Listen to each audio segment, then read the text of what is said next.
이러한 말씀, 우리가 읽은 말씀을 가지고요, 여러분의 인생과는 안전하십니까? 라는 제목으로 말씀의 은혜를 나누고자 합니다. 특별히 부제가 있습니다. 하나님의 전능하심이라는 렌즈로 세상을 바라보라 라는 겁니다. 우리가 할 때 전에 우리 찬양 하나 하고 시작했으면 좋겠습니다. 전능하신 나의 주 하나님은 우리 함께 찬양하고요, 이 찬양, 우리 말씀과 아주 연관이 있는 말씀이고 또 우리가 묵상하기를 원합니다. 전능하신 나의 주 하나님은 함께 찬양하겠습니다.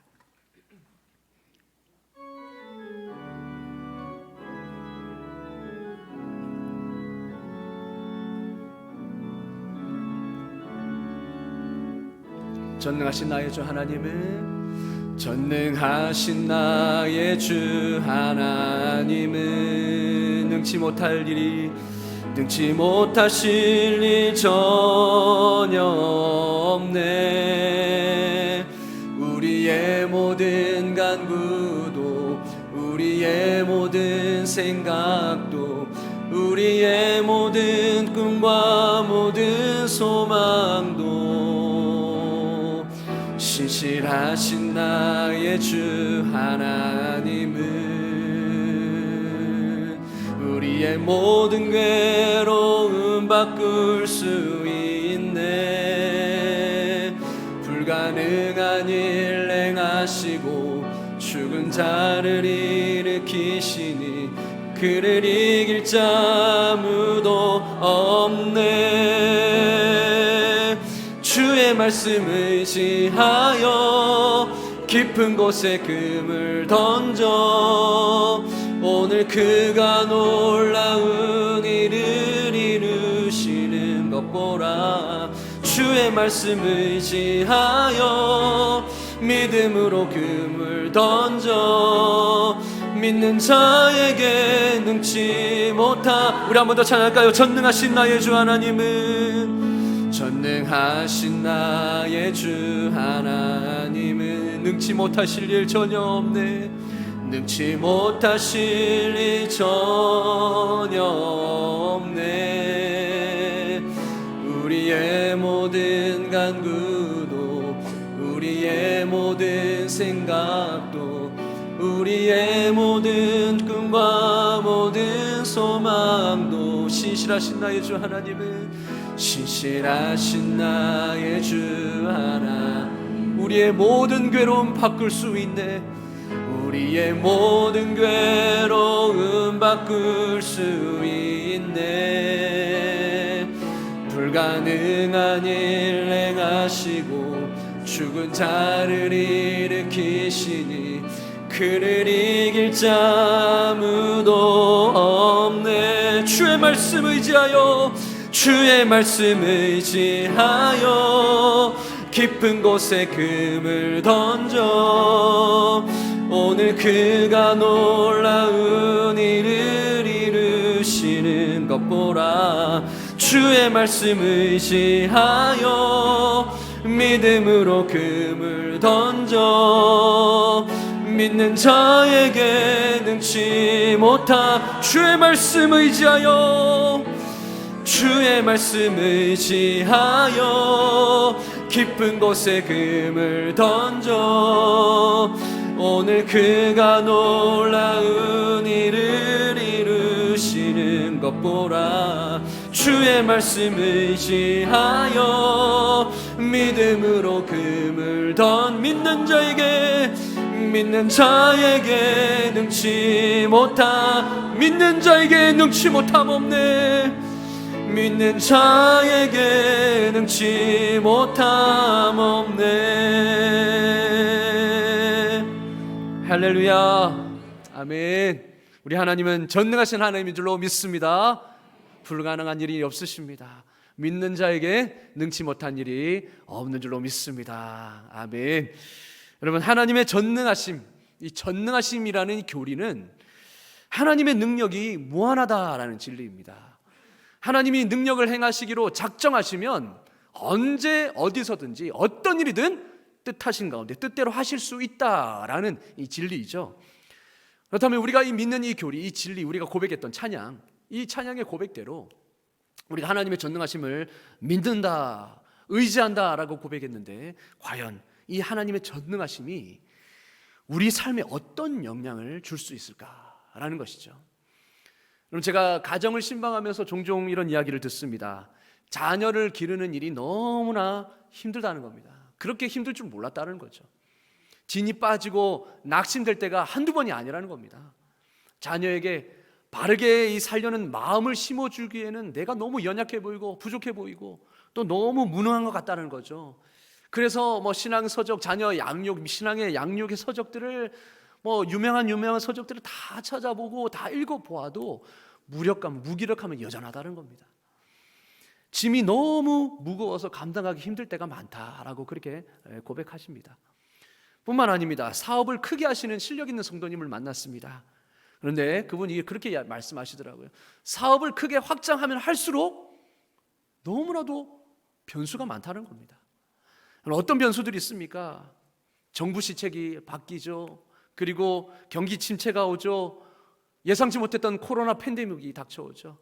그리고 또 기상이변 이런 것들로 인하여서 늘 자기 소관이 아닌 요인들의 방해 요소가 너무 커지니까 자신이 저지르지도 않은 이 사고를 수습하기에 바쁘다는 겁니다. 내가 할 일도 바쁜데 내가 뜻하지 않고 내가 어떻게 감당할 수 없는 그 일도 내가 처리하기가 바쁘다는 거죠. 확장하면 할수록 더 힘들다고 고백합니다. 큰 성공을 거둔 그분도 여전히 순간순간 무력감이 찾아온다는 거죠. 우리가 일터도 마찬가지지 않습니까? 일터에서 상사와의 갈등, 동료와의 갈등, 그리고 주어진 업무 내가 그것을 감당하지 못해서 힘들어할 때 좌절하고 무기력감에 빠지죠. 우리는 죄로 물든 이 세상에서 어떻게 보면 종종 이와 같은 무기력감을 경험합니다. 또 이것은요, 어떻게 보면 인간이라면 누구나 겪는 그런 보편적인 경험입니다. 몸이 약한 사람도 있고 부부관계에 문제가 있는 사람들이 있고 자녀 양육에 어려움을 겪는 사람들, 이런 사람들이 무기력감을 또 경험하고요. 또 일터나 또 교회에서도, 그리고 친구와 가족을 대할 때도 힘에 부쳐서, 그렇죠. 또 때로는 과거를 정리하고 싶지만 뜻대로 잘 되지 않고 또 미래를 준비하려고 하다 보니까 미래에 대한 부담감, 두려움이 있어서 그러한 무기력감과 좌절감에 우리가 늘 두려움으로 살아가는 그런 삶이 아닌가 싶습니다. 여러분, 이상하게도 우리 모두는 스스로 이뤄낼 수 없는 변화를 갈구해요. 나 자신도 변화시키기가 힘든데 스스로 이뤄낼 수 없는 그 변화, 상황의 변화, 사람의 변화, 이것들을 너무 갈구합니다. 그리고 내가 절대 소유할 수 없는 그 통제권을 갈구합니다. 그러다 보니까 어쩔 수 없이 어떻게 됩니까? 내 능력 밖에 있는 일들 하다 보니까 슬픔이 찾아오죠. 또 하나님이 우리를 부르신 그 부르심의 뜻대로 살려고 하다 보면 그런 일들은 내 능력 밖이다라고 그렇게 여겨질 때가 많죠. 그러한 일들 가운데서도 그리스도인으로 살아내는 부분에 있어서도 우리는 무기력감을 경험합니다. 그래서 여러분, 우리는 나 자신에 대해서 좌절하죠. 내 능력에 있어서 좌절하죠. 그런데 하나님은 오늘 우리에게 소망의 말씀을 주고 계십니다. 무엇이냐? 하나님은 전능하시다라는 사실입니다. 할렐루야, 아멘. 나는 연약하지만, 나는 내 능력 안에서만 할 수 있지만, 그러나 하나님은 불가능이 없고 하나님이 뜻하신 일이면 무엇이든지 이룰 수 있다라는 이 하나님의 전능하심이라는 이 진리는 우리에게 위로와 소망을 주는 것입니다. 우리가 이런 좌절감과 무기력감에 빠질수록 우리는 무엇을 붙들어야 되겠습니까? 내가 아니라, 내 능력이 아니라 하나님을 붙들어야 되겠죠. 하나님. 그렇습니다. 여러분, 이 하나님의 전능하심의 능력이 우리의 삶에 아무런 영향을 주지 못한다면 그 믿음이 무슨 소용이 있겠습니까? 그렇죠? 저 뜬구름 잡는 소리 아니겠습니까? 저 그냥 교리에만 머물러 있는 그런 진리 아니겠습니까? 여러분, 교리는 우리의 삶입니다. 진리는 우리의 삶을 위해서 있는 것입니다. 그래서 여러분, 하나님의 능력은 우리의 일상생활을 위한 것입니다. 하나님의 전능하심이라는 이 교리는요, 우리 일상생활을 위한 것입니다.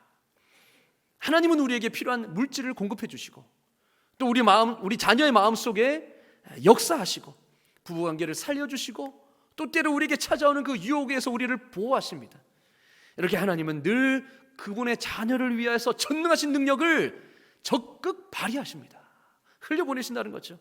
여러분, 이 사실을 믿으면 우리에게 희망을 품고 상황 속으로 과감하게 들어갈 수 있는 줄로 믿습니다. 후퇴하고 물러서는 것이 아니라, 두려워서 피하는 것이 아니라 희망을 품고 과감하게 그 상황 속으로 들어갈 수 있다는 것이죠. 하나님이 전능하시다라는 사실을 믿으면 말입니다. 근데 우리는 대부분 이러한 내가 감당할 수 없는 상황 앞에서 무기력감을 느끼고 우리는 그저 주저앉는 경우가 참 많습니다. 이 상황을 하나님께 올려드리고 하나님의 돌보심에 우리가 의탁하기보다 그저 내 상황에 주저앉는 경우가 많다는 것이죠. 여러분만 그런 것이 아닙니다. 믿음의 선조들도 그랬습니다. 여러분, 아브라함과 사라는요, 하나님의 약속 하나에 평생을 일생을 걸었습니다. 그 약속이 무엇입니까? 아들을 낳을 것이고 그 아들을 통하여서 수많은 민족을 이루어서 모든 민족의 복이 되게 할 것이다 라는 것이죠. 자, 그런데 이제 둘 다 늙고 사라의 가임기는 수십 년 전에 끝났습니다. 그러니까 이 상황에도 하나님의 약속이 이루어질까 생각하니까 사라의 입술에는 그냥 웃음만 나오는 거죠. 웃었습니다. 그 말을 듣고 피식하고 웃었습니다. 그래서 하나님은 아브라함에게 뭐라고 말씀하십니까? 사라가 왜 웃으며 이르기를 내가 늙었거늘 어떻게 아들을 낳으리요 하느냐? 여호와께 능하지 못한 일이 있겠느냐? 여호와께서 능하지 못한 일이 있겠느냐라고 말씀하십니다. 여러분, 사라가 자기 힘으로 안 된다라는 생각까지는 맞았는데 문제는 사라가 하나님의 능력까지도 의심했다는 것입니다. 내가 안 된다고 해서 하나님도 못할 것이다라고 생각했던 거죠. 우리에게도 이런 문제가 있지 않습니까? 왜냐하면 우리는요, 과학적 자연주의라는 이 피할 수 없는 영향력 아래 있기 때문입니다. 과학적 자연주의가 무엇입니까? 우리가 보고 듣고 들리고 만져지고 경험한 것만을 믿는다라는 체계예요. 이 세상에 증명되지 않은 것들을 우리가 믿을 수 없다. 증명된 것만 내가 믿겠다라는 체계입니다. 우리는 알게 모르게 이러한 사고체계에서, 이러한 인생관에서 살아갑니다. 왜 그렇습니까? 이것이 초등학교 1학년 때부터 배우는 교육관이기 때문입니다. 그리고 전공과 무관하게 대학교에 들어가면 다 이러한 과학적 자연주의의 기초에서 우리가 지식을 배웁니다. 또 우리가 저녁에 휴식 시간에 보는 TV나 드라마, 다큐멘터리라든지 그러한 코미디라든지 이런 것들은 다 어떻습니까? 절대 다수의 그 인생관이 다 이런 과학적 자연주의의 기초가 되어 있는 것이죠. 여러분, 드라마 콘텐츠를 만들고 유튜브 요즘 아이들 많이 보지 않습니까? 유튜브의 콘텐츠를 제작하는 PD나 사람들 모두가 깔려있는 이 세계관이 바로 이 과학적 자연주의 세계관이라는 겁니다. 그래서 현실의 한계를 초월하는 것을 받아들이지 않습니다. 부정합니다. 그러니까 이 세계관 속에서 우리가 어떻게 봅니까? 이 렌즈로 바라보면 성경의 이야기들은 다 허구인 겁니다. 성경의 이야기는 저 달나라에 있는 저 동화와 같은 그저 허탄한 신화에 불과하다는 거죠. 그러니까 우리 아이들이 어렸을 때부터 교육을 받고 어렸을 때부터 이런 이 미디어에 있는 이 세계관에 잠식이 되니까 어떻습니까? 성경이 우습게 여겨지는 겁니다. 성경의 이야기들이 그저 신화라고 이렇게 여겨지는 것이죠. 우리가 이러한 자연주의적인 세계관에 우리도 모르게 영향을 받고 있는 것입니다. 그래서 성경에 초자연적이고 하나님의 기적들이 나오면 아멘으로 받아들이는 것이 아니라 정말로? 우리도 이렇게 생각할 수 있는 것이죠. 왜 그렇습니까? 우리의 세계관이 세상적인 세계관으로 물들어 있다는 겁니다. 여러분, 그래서 우리는 우리의 인생관과 자녀들의 인생관을 성경적 세계관으로 채워나가야 합니다. 말씀을 통하여서 우리의 모든 사고와 체계가 하나님의 나라, 이 하나님 성경에 펼쳐져 있는 하나님의 나라로 채워져야 된다는 것이죠. 다윗이 골리앗을 믿음으로 이겼던 이 사실이 우리 안에서도 꿈과 소망으로 여겨져야 됩니다. 여러분, 하나님 나라의 스토리로 가득 채울 수 있기를 주의 이름으로 축원합니다. 아멘. 그럼 그렇습니다. 우리가 하나님의 전능하심을 믿는다라고 고백하며 찬양도 하지 않습니까?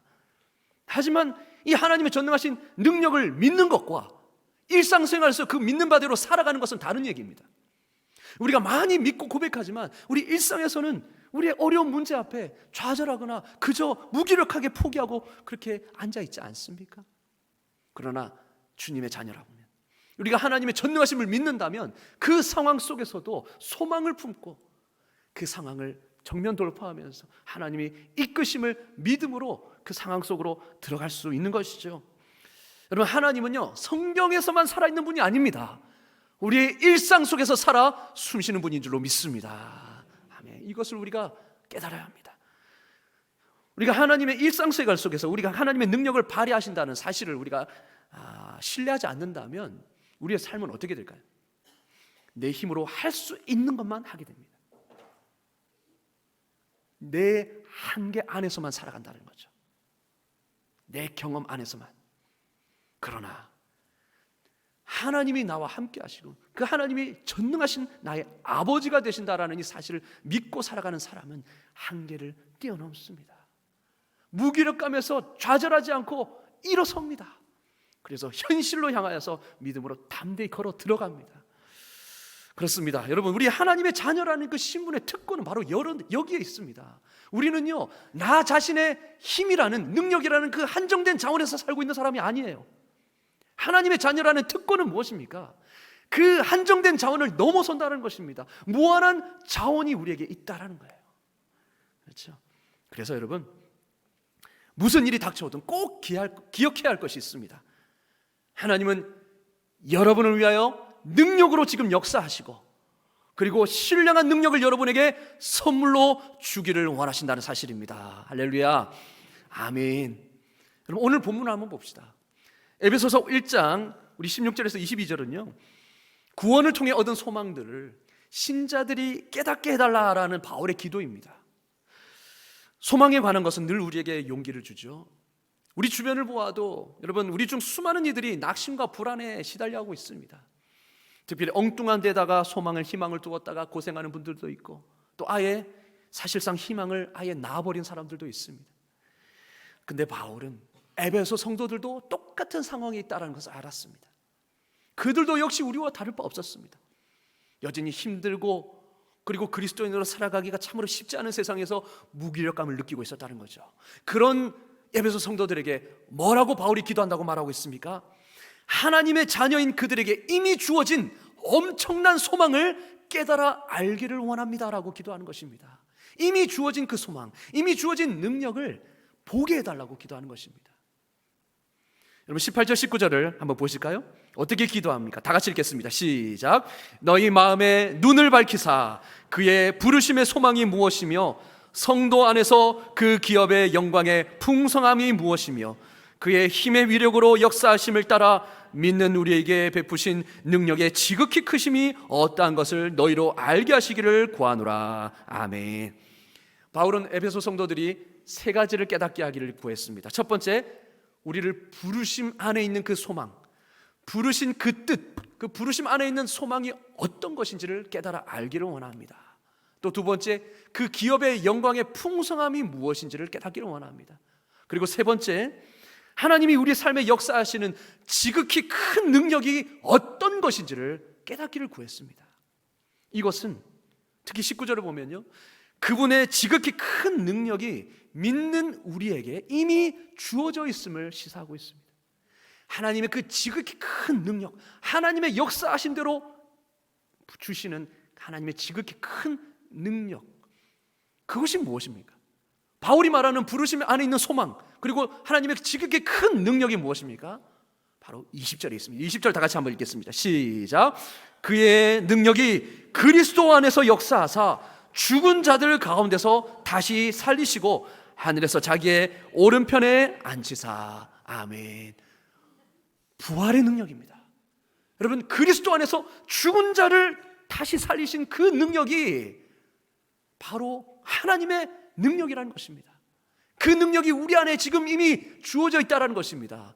예수님이 부활하셨을 때에, 그것을 믿었을 때 그 부활의 능력이 우리 안에 다시 임한 줄로 믿습니다. 하나님께서는 이 부활의 능력으로 우리와 함께 하신다는 것입니다. 성경은요, 하나님의 전능하심이 가장 극대화된 사건이 바로 부활 사건이라고 말씀합니다. 왜 그렇습니까? 우리는 죽음을 제어할 능력이 없습니다. 죽음은 우리의 가장 큰 원수이고 정복할 수 없는 가장 큰 대상입니다. 어떻게 보면. 그래서 우리는 다 죽음 앞에서 속수무책이죠. 죽음을 피할 수 있는 사람이 있습니까? 죽음을 컨트롤할 수 있는 사람이 있나요? 없습니다. 여러분, 우리는 죽음 앞에서 연약하고 무기력합니다.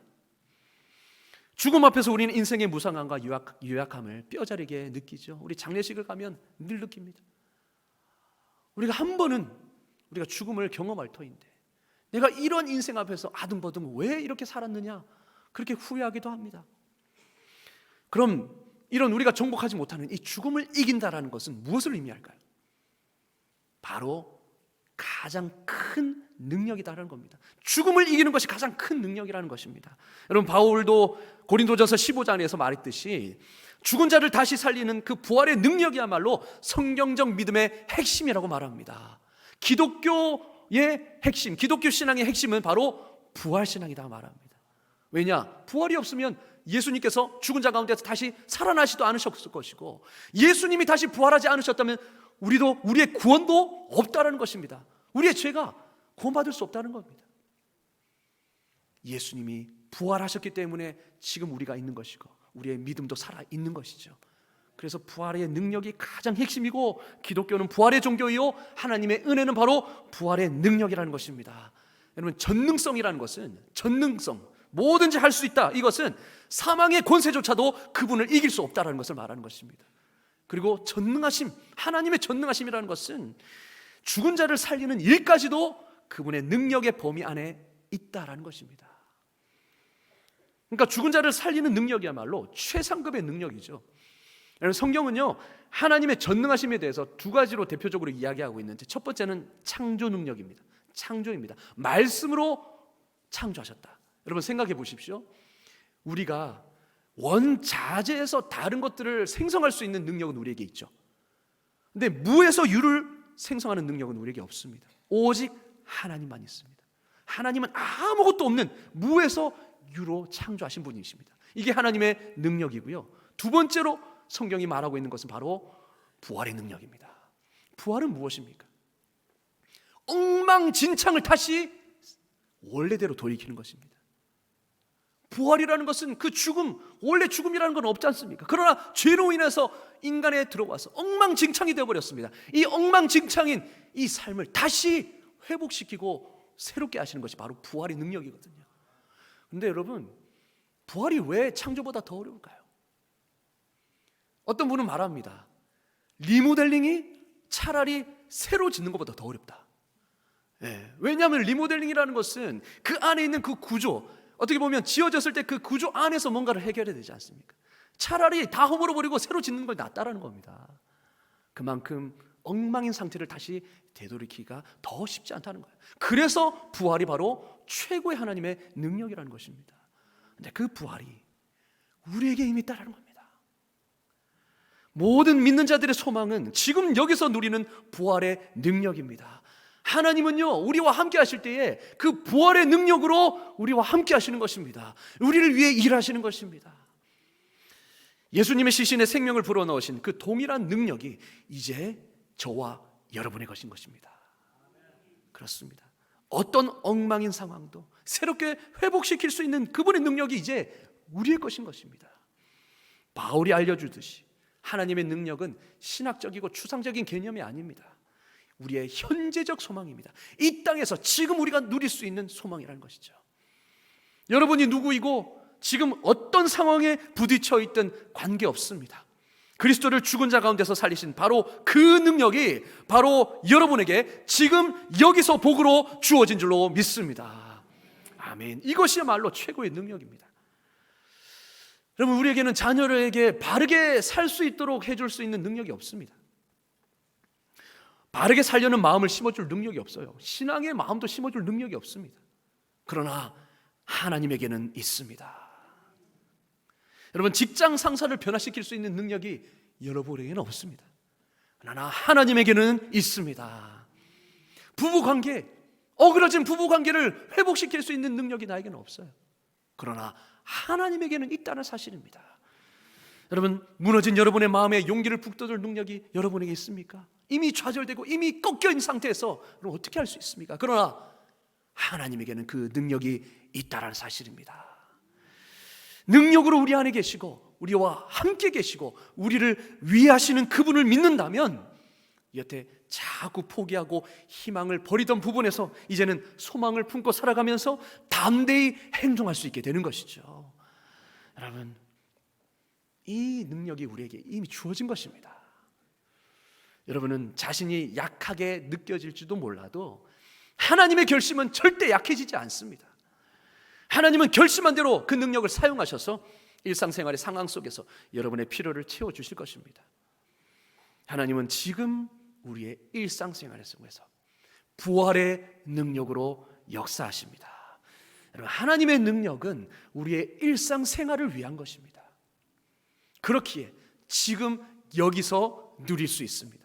그렇습니다. 하나님의 능력은 지금 여기서 누리는 은혜입니다. 여러분, 하나님이 전능하시다는 이 진리는요, 하나님의 영광을 밝혀줄 뿐만 아니라 하나님의 자녀로서 여러분의 정체성과 그리고 잠재력도 새롭게 규정합니다.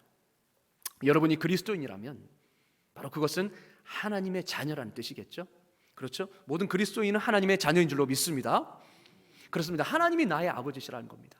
근데 그 아버지가 어떤 하나님이세요? 전능하신 하나님, 불가능이 없는 전능하신 하나님이 우리의 아버지라는 겁니다. 아버지가 그분이면, 아버지가 그런 분이면 자녀도 그런 사람입니다. 이제 그분의 자녀인 우리에게도 은혜의 선물이 주어져 있는 것입니다. 하나님이 우리에게 주신 은혜는 미래의 은혜뿐만이 아닙니다. 바로 지금 여기의 은혜입니다.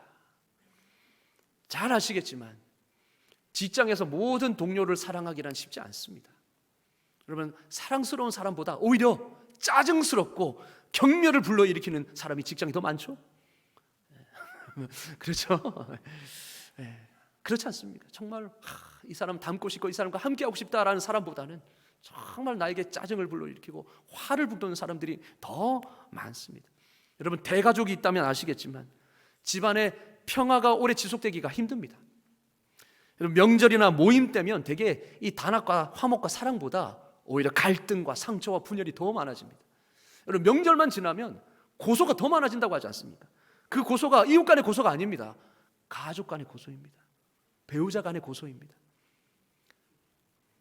그렇죠. 그리고 또 나이가 많으신 분은 아시겠지만 이 노년의 고독, 이 노년이 오는 그 찾아오는 고독과 외로움, 그리고 쇠약한 몸으로 행복하고 감사하며 자족하게 살기가 너무 힘들다는 거 아시겠죠?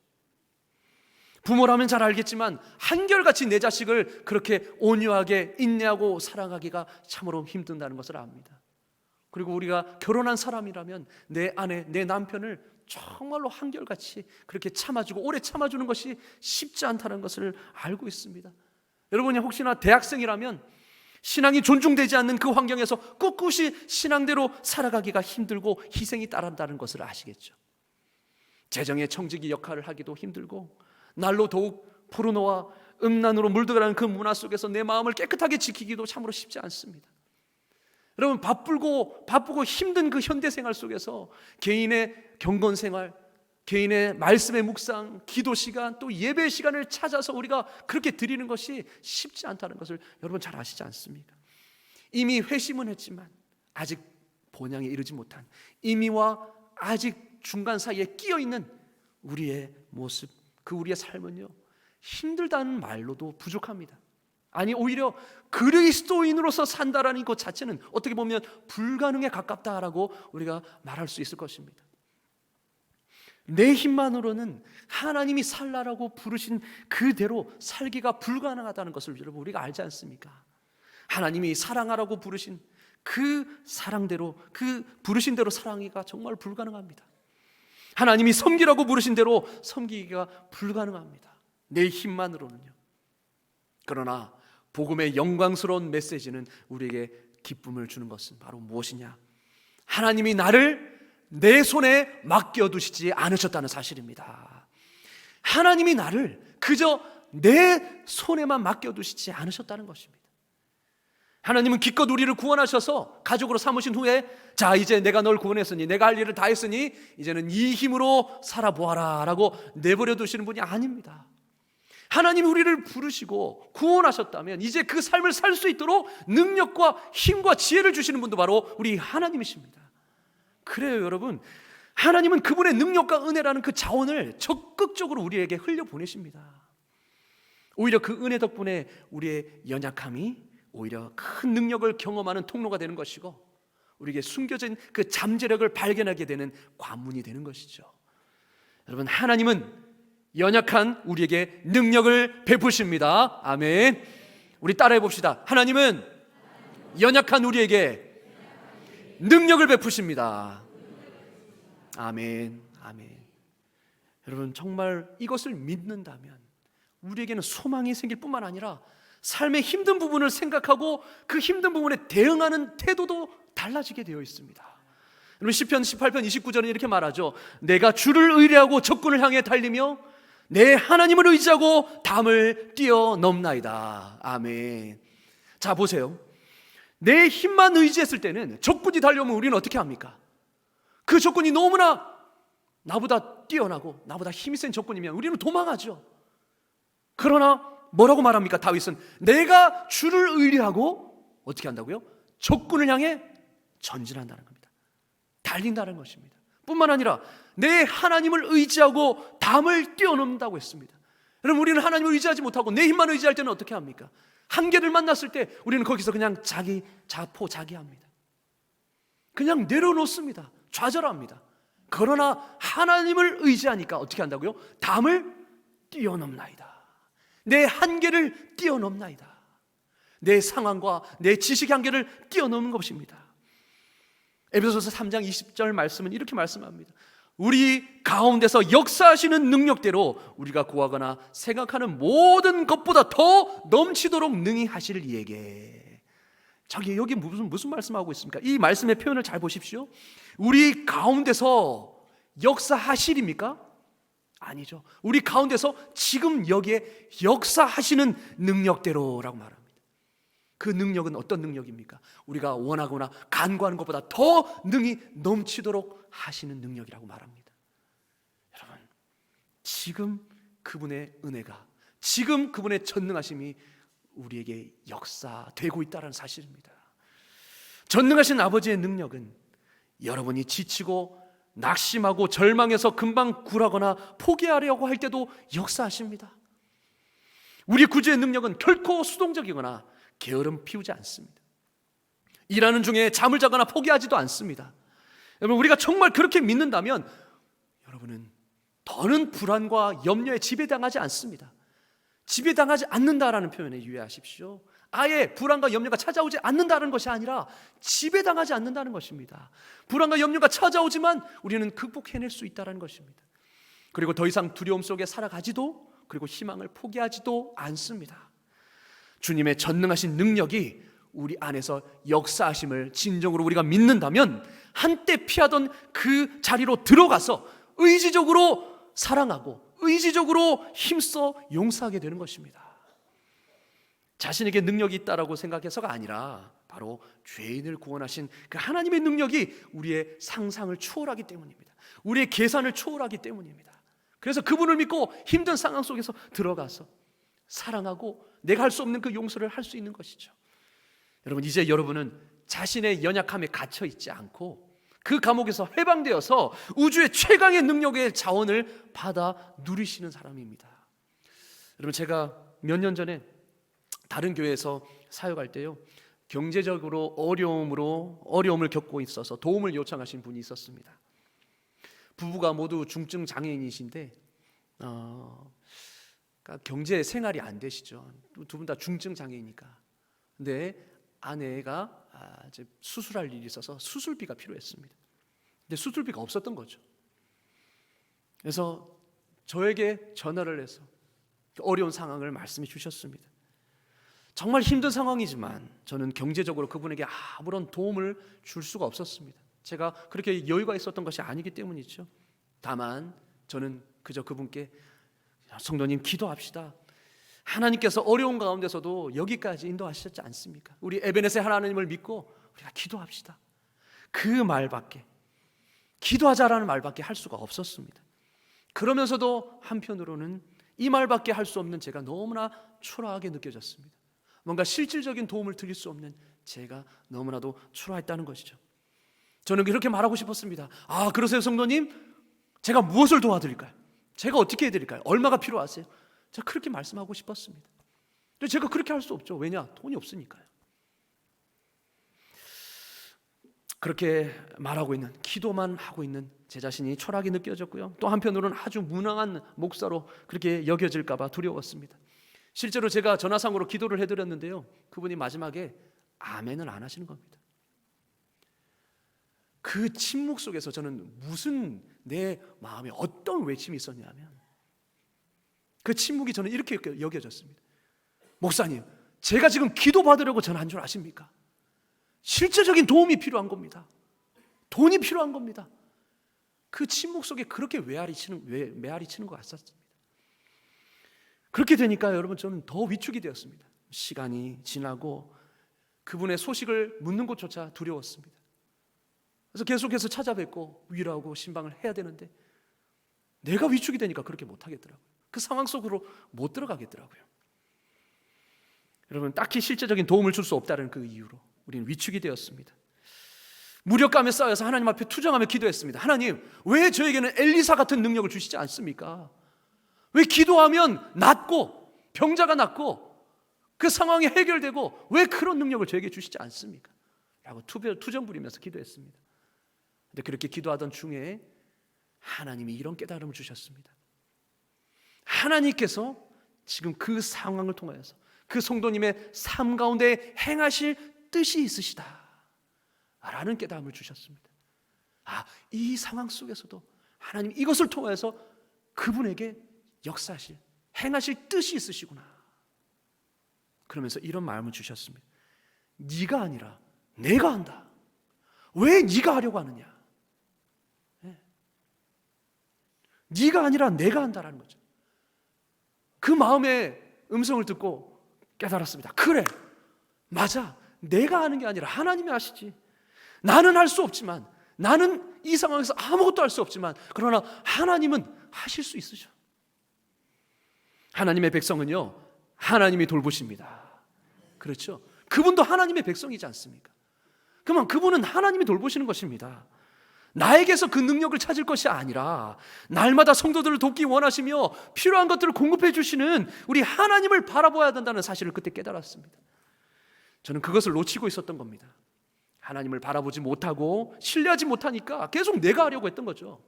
그래서 내가 뭔가 실질적인 도움을 주려고 했습니다. 근데 그걸 못하니까 무기력감에 쌓인 것이죠. 여러분, 그래서 그 문제 앞에서 저는 적극적이지 못했던 것입니다. 하지만 하나님은 불가능이 없으신 분이시고 자기 백성들을 돌보시며 필요를 채워주시는 분이시기에 그 하나님이 제 하나님이고 그 하나님이 그 성도님의 하나님이고 그 하나님이 여러분의 하나님인 줄로 믿습니다. 아멘. 저는 실질적인 도움은 줄 수 없었지만 성도님이 그 하나님을 볼 수 있도록, 그 전능하신 하나님을 바라볼 수 있도록 하나님께로 인도할 수 있는 역할은 제가 할 수 있었습니다. 그리고 그 역할이 바로 제가 할 일이라는 사실을 깨달았습니다. 제가 할 수 있는 것, 제가 해야 되는 것은 실질적인 도움을 주는 것이 아니라 하나님, 실질적인 도움을 줄 수 있는 그 전능하신 하나님을 바라볼 수 있도록 도움을 드리는 것, 그게 제가 해야 될 역할인 것을 깨달았습니다. 그러고 나니까요, 이제는 그분을 피하고 싶던 마음이 싹 사라지더라고요. 내 마음에 평안이 찾아왔습니다. 그리고 그분께 전화했습니다. 그분께 신방했습니다. 그분과 함께 울며 기도했습니다. 하나님이 하실 것입니다. 진짜 하나님이 하셨습니다. 할렐루야.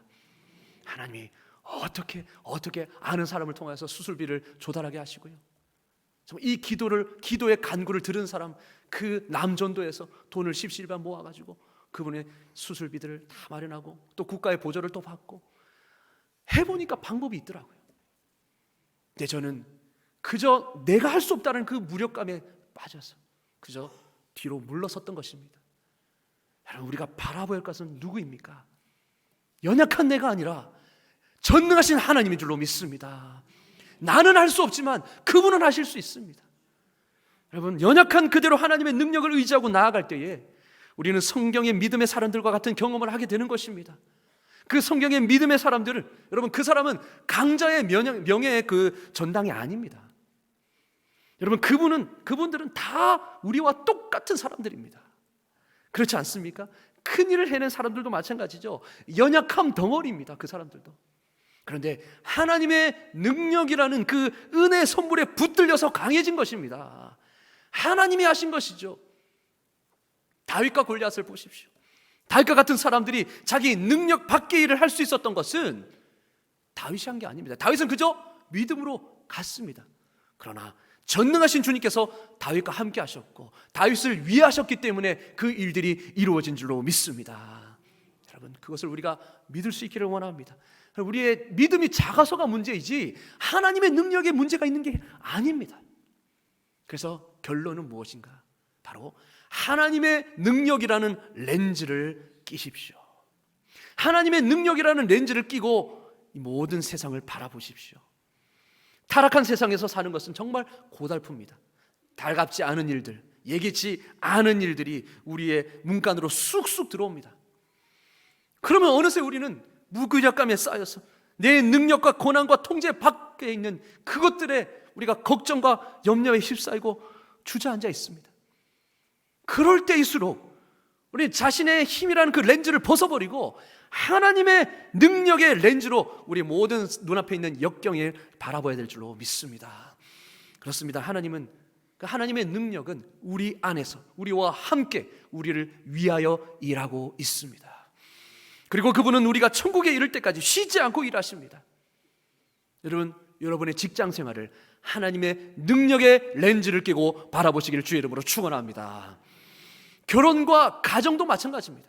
우리 결혼 생활과 가정 생활도 하나님의 능력이라는 렌즈를 끼고 바라보십시오. 또한 역경과 우리의 삶의 모든 면을 하나님의 능력이라는 렌즈를 통해 바라보십시오. 여러분, 삶의 대응 방식이 달라질 것입니다. 뒷걸음치지 않고 주님을 의지해서 이제는 담대히 담을 뛰어넘게 될 것입니다.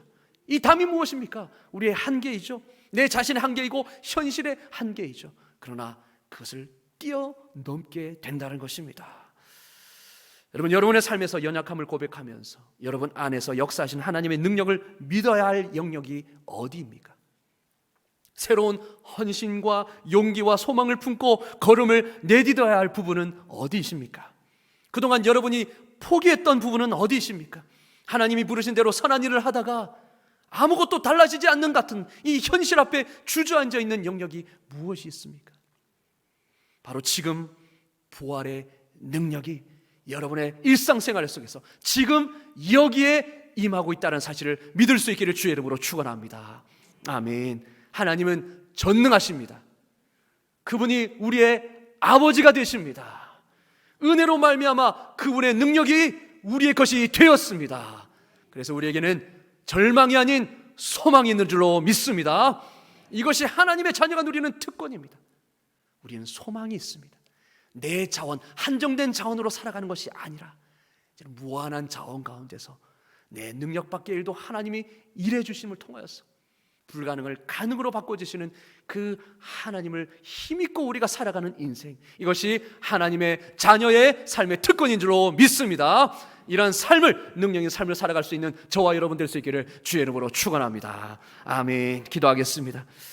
하나님 아버지, 오늘 말씀을 통하여서 다시 한번 우리의 연약함을 바라보는 것이 아니라 하나님의 강함을 바라보게 하여 주시니 감사합니다. 나는 할 수 없지만 그러나 우리 아버지가 능력의 하나님이시고 전능하신 하나님이시기에 하나님은 하실 수 있는 줄로 믿습니다.